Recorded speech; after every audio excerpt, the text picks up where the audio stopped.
L'iPhone 16 Pro est un super téléphone, non? Eh bien, apparemment, ce n'est pas l'avis général en ligne. Les gens annulent leurs commandes et les ventes sont nettement en baisse par rapport à la série iPhone 15. Et si tout ça ne te paraît pas logique, cette vidéo est faite pour toi. Car je vais t'expliquer les 7 plus gros problèmes qui causent cette baisse des ventes. Le premier problème, c'est que les modèles d'iPhone 16 Pro n'ont tout simplement pas assez de fonctionnalités marquantes. Quand on cherche à rendre une mise à jour d'iPhone vraiment intéressante, il faut au moins une ou deux nouveautés majeures qui valent le coup. Par exemple, l'iPhone 12 Pro avait un design complètement repensé, un capteur LiDAR et la recharge MagSafe. Le 13 Pro nous a apporté le 120 Hz ProMotion, un écran OLED amélioré et un mode vidéo cinématographique. Le 14 Pro, lui, avait affichage permanent, un capteur 48 mégapixels et le redesign de ligne dynamique. Quant au dernier 15 Pro, il est venu avec un design en titane, le bouton action, le port USB-C et un zoom 5 fois sur le modèle Pro Max. Mais si tu demandes à quelqu'un dans la rue quelle est la grande nouveauté de l'iPhone 16 Pro, la seule vraie réponse, c'est le nouveau bouton de contrôle de la caméra. Et pour beaucoup, ça ne semble pas vraiment excitant. Certes, ça marche en mode portrait ou paysage, mais pour 90% des gens, il suffit de sortir leur téléphone, d'ouvrir l'appareil photo et de prendre une photo, point.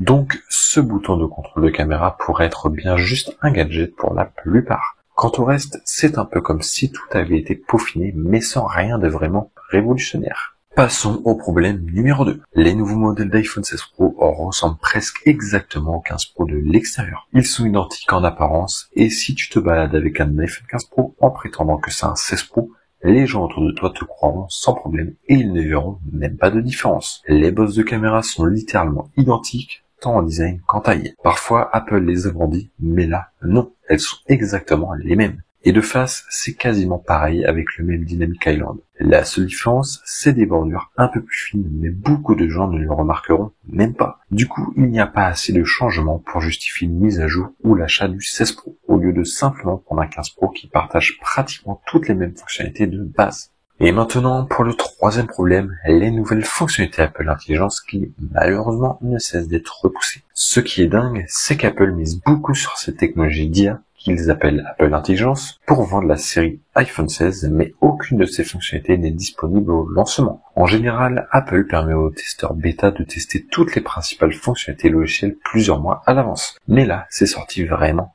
tardivement. En gros, Apple a un peu gâché ce lancement en repoussant tellement cette fonctionnalité clé.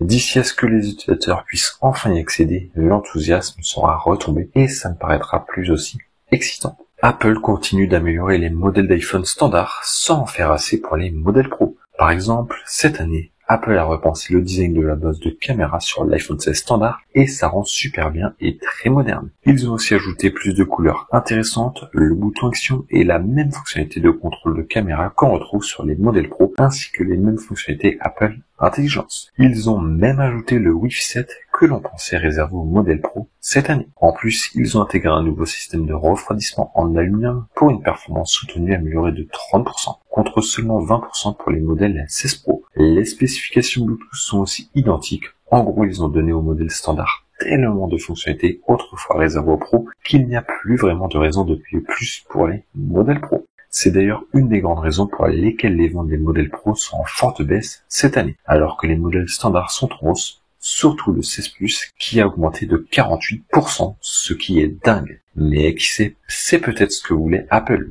D'ailleurs, si t'en as marre de péter ton iPhone après une semaine d'utilisation à cause des coques de merde à 2€, écoute bien, j'ai les meilleures coques du marché et elles sont dispo chez moi. Oui, c'est plus cher que la moyenne, mais la qualité, ça a un prix. Les coques UAG, c'est du solide, résistante au choc, rayures, bosse et en plus, elles claquent niveau style. 100% compatible MagSafe, donc pas de galère avec tes chargeurs sans fil. Si tu veux protéger ton iPhone pour de vrai, clique sur le premier lien dans la description. Attention, j'ai un stock limité, donc ça va partir vite. Et maintenant, le cinquième problème, toujours pas de vidéo 8K sur l'appareil photo principal. Cette année, ils ont réussi à ajouter la 4K 120 fps avec HDR pour le slow motion, et si tu connais un peu les caméras, tu sais qu'elles peuvent techniquement supporter le 8K en 30 fps avec HDR. Comment? Eh bien, le 8K, c'est 4 fois plus grand que le 4K en termes de résolution, donc en termes de puissance de traitement, faire tourner du 4K à 120 fps demande littéralement la même puissance que pour du 8K à 30 fps. Ça montre que c'est possible, mais Apple a juste décidé de ne pas inclure la vidéo 8K cette année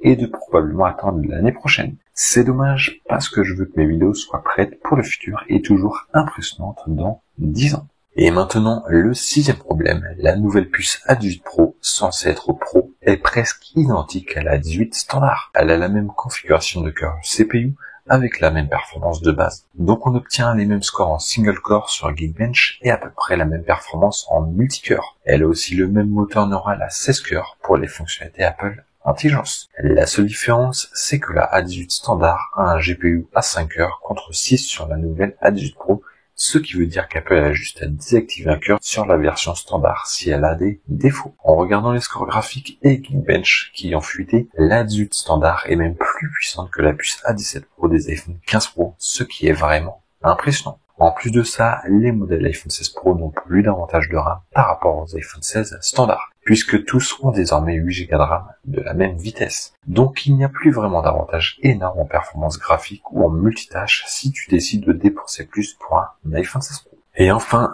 pour le 7e problème, les rumeurs sur la toute nouvelle série d'iPhone 17 prévue pour l'année prochaine avec un redesign majeur. Les gens entendent ces rumeurs en ligne et préfèrent attendre pour se mettre à jour. Franchement, je dis la même chose. Pour ceux qui changent d'iPhone tous les quelques années, ça vaut le coup d'attendre. Tous les modèles d'iPhone 17 vont avoir un nouveau design de caméra passant de l'angle à la partie centrale en haut, ce qu'Apple n'a jamais fait dans l'histoire de l'iPhone, laissant présager un changement de design radical. Il y a aussi des fuites sur l'iPhone Air, qui sera l'iPhone le plus fin jamais conçu, ce qui est super excitant. Le modèle iPhone 17 Pro Max sera remplacé par un véritable iPhone Ultra, avec un design plus fin, un système de caméra repensé, potentiellement sans ligne dynamique ou en version réduite, et pour la première fois, une caméra selfie de 24 mégapixels. De plus, on attend un triple capteur de 48 mégapixels, incluant le téléobjectif 12 Go de RAM et une puce encore plus puissante exclusive au modèle Ultra, avec un nouveau système de refroidissement. En gros, on s'attend au plus grand redesign et saut technologique depuis l'iPhone X, ce qui explique pourquoi beaucoup choisissent de zapper le 16 Pro. Voilà donc tous les principaux problèmes expliquant pourquoi les iPhone 16 Pro ne se vendent pas bien cette année. Je te rappelle que j'ai les meilleurs coques pour ton iPhone 16 Pro Max, alors si ça t'intéresse, clique sur le premier lien dans la description. On se retrouve de l'autre côté.